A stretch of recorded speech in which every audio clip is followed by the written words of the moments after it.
It was a funeral for a billionaire, but his descendants showed no trace of grief on their faces. Instead, they complained about the lousy weather. The eldest son dumped the ashes onto the coffin when suddenly a loud bang sent the ashes flying everywhere. It was the billionaire's grandson, Jason, arriving late. He strolled over with a look of complete indifference. His mother scolded him for being late, but he couldn't care less. After the ceremony, everyone gathered in the conference room, ready to divvy up the inheritance. But the lawyer dropped a bombshell. The will didn't leave them a single penny. The children immediately turned nasty and stormed out in a rage. Word was that Jason's father had died because of his grandfather, so Jason wasn't expecting any inheritance anyway. Just as he was about to head to a bar, the lawyer stopped him. The lawyer showed him a video his grandfather had left specifically for him. In it, his grandfather apologized and admitted he'd failed to take care of Jason properly. He said he'd prepared 12 gifts for Jason, but to receive them, he'd have to complete corresponding challenges. The butler then handed him a plane ticket. The first challenge was to go to Houston. Jason thought it was too much hassle and went home instead. He told his girlfriend about the challenge, and she urged him to give it a shot. There might be a fortune at stake.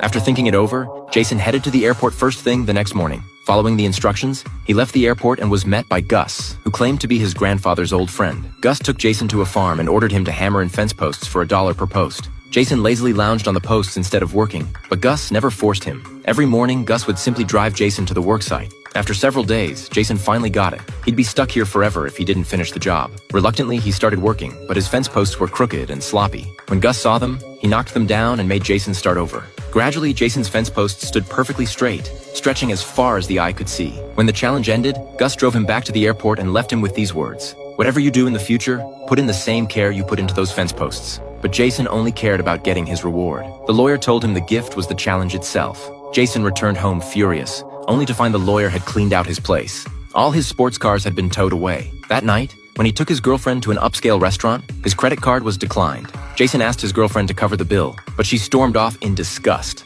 With nowhere to sleep, Jason found himself shut out by every single friend. In desperation, he smashed his phone to pieces. Now Jason had absolutely nothing. His grandfather laughed heartily in the video, telling Jason, "When you have nothing, you discover who people really are. I've been there many times." He then revealed the next challenge: find one true friend while having nothing to his name.